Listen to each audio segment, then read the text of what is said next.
pagi Bapak Ibu dan saudara-saudara sekalian. Pagi ini kita kembali disapa oleh firman Tuhan yang tertulis dalam Daniel pasal 4 ayat 37 yang berbunyi demikian. Jadi sekarang aku Nebukadnezar memuji, meninggikan dan memuliakan Raja Sorga yang segala perbuatannya adalah benar dan jalan-jalannya adalah adil, dan yang sanggup merendahkan mereka yang berlaku congkak. Demikian firman Tuhan. Bapak Ibu saudara-saudara yang kekasih, sebenarnya Babel adalah sebuah kerajaan besar ketika Nebukadnezar memerintah. Alkitab mencatat bahwa Tuhan berkenan menyatakan tanda-tanda dan mujizat-mujizat di sana. Itulah yang mendatangkan kemuliaan besar bagi Babel. Babel menjadi sebuah kerajaan yang masyhur, terdengar sampai ke ujung bumi. Suatu ketika Nebukadnezar sedang melihat-lihat betapa masyhur dan hebat kerajaan yang dia pimpin. Nebukadnezar berpikir bahwa karena dirinya lah semua kemuliaan itu datang.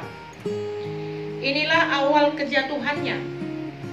Tuhan tidak berkenan dengan perenungan hatinya, sehingga Tuhan mengambil akal budi yang dia miliki, sampai-sampai ia berlaku seperti binatang dan terhalau dari antara manusia. Bapak Ibu, apa yang dialami oleh Nebukadnezar ini memberikan sebuah pembelajaran penting bagi kita.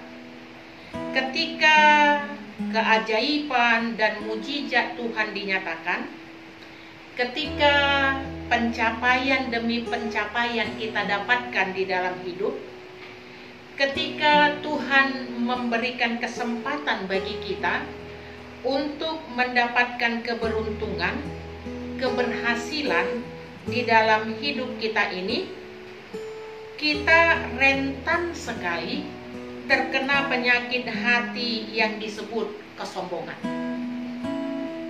Satu pikiran yang mengatakan bahwa semua ini adalah karena kehebatanku.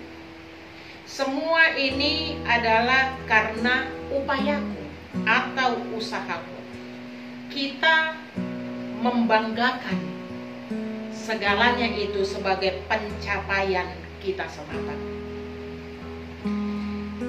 Pada prinsipnya, Bapak Ibu, kita perlu menyadari bahwa Tuhan bisa begitu bermurah hati kepada kita, tetapi bila kita jatuh kepada kecongkakan, bisa saja Tuhan mengambil kembali apa yang diberikannya pada kita. Tetapi syukurlah bahwa ternyata Allah tidak semudah itu memperlakukan hal tersebut. Dia selalu memberikan peringatan demi peringatan, mengingatkan kita supaya tidak jatuh pada kesombongan dan kecongkakan, tetapi sebaliknya mengucap syukur, merendahkan hati kita untuk memuliakan Allah lewat apa yang sudah kita terima darinya. Tetapi apabila kita berkeras hati, tetap saja tinggal dalam kecongkakan, tetap saja tinggal dalam keangkuhan, menganggap bahwa apa yang kita miliki semata-mata upaya kita, maka pada akhirnya kita jatuh kepada apa yang dialami oleh Nebukadnezar.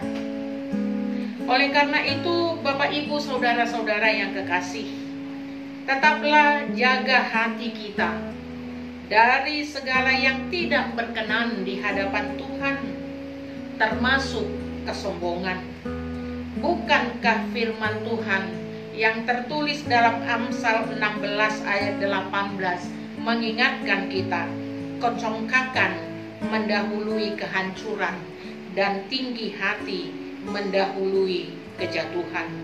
Oleh karena itu, mari meminta Tuhan untuk terus memurnikan hati kita, sehingga kita memiliki kerendahan hati. Kita mau terus dikoreksi oleh Allah lewat firman-Nya, supaya kemuliaan Allah semakin nyata dalam kehidupan kita. Amin. Kita berdoa. Terima kasih Tuhan untuk cinta kasih dan kemurahan yang sudah Engkau nyatakan pada diri kami. Engkau memberikan kesempatan bagi kami untuk bisa menikmati anugerah-Mu, bahkan sampai kepada pencapaian-pencapaian yang baik, yang membawa kami lebih baik dari hari kemarin, bahkan membawa kemasyuran bagi kami. Tetapi terlalu sering kami tidak menjaga hati kami. Kami melihat semuanya itu sebagai hasil dari kerja keras, dari upaya kami. Kami jatuh pada kecongkakan, kesombongan, dan kami melupakan Engkau. Ya Tuhan, ampuni kami jika hal itu pernah terjadi di dalam hidup kami. Biarlah Engkau membantu kami untuk senantiasa memampukan kami, mengontrol hati kami, terus-menerus menjaga hati kami dan seluruh pikiran kami, sehingga kami bisa menjadi orang yang rendah hati, sehingga kemuliaan Tuhan akan nyata lewat pekerjaan kami, lewat hidup kami, lewat aktivitas keseharian kami. Dalam nama Yesus kami berdoa.